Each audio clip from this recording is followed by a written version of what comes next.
Good evening, everyone. The bad news for General Motors got even worse today. Federal transportation officials slapped the automaker with a $35 million fine, the biggest allowed by law, for failing to act quickly enough to recall millions of cars with faulty ignition switches that were linked to at least 13 crash-related deaths. U.S. Transportation Secretary Anthony Foxx says GM broke the law by waiting too long to order that recall, even though it knew about the switch problems.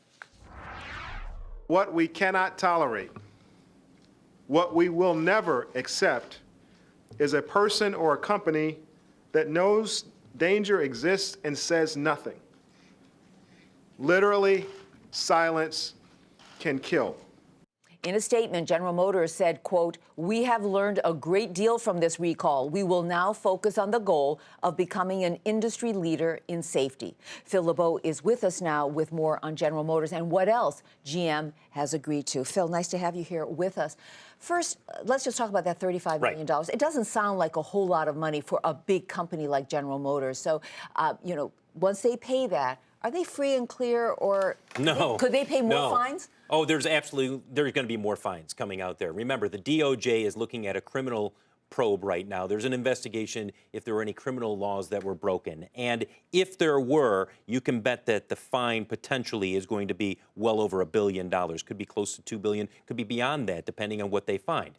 So you've got that out there. You've got 2 congressional investigations. And NHTSA, with today's action, is telling General Motors, this is not the end of it. You're going to continue to give us more information, and we want to see more of what you're doing in the future when it comes to safety issues. To me, there seemed, Phil, to be a little bit of an irony that NHTSA was fining General Motors when NHTSA, the watchdog, it too missed some of the connecting the dots. Are they partly culpable here? Absolutely. Because NHTSA, as the cop on the beat, probably should have strung together the dots and said, wait a second, we've got an issue long ago.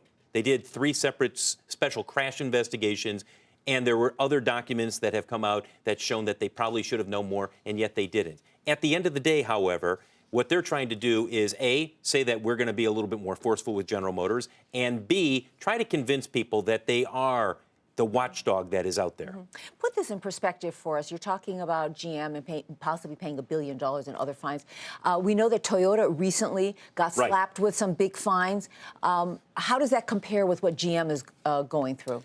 Well, the Toyota fine was the largest ever for an automaker. And let's be clear, General Motors has not been found guilty of any criminal actions here. And it could be that the DOJ looks at this and at the end of the day, they say, look, we couldn't find any criminal wrongdoing here. But if there were criminal acts committed here, the Toyota blueprint is out there, and that blueprint is very clear. It says that the federal government will make you pay a stiff fine if you're an automaker for not doing more when it comes to recalls.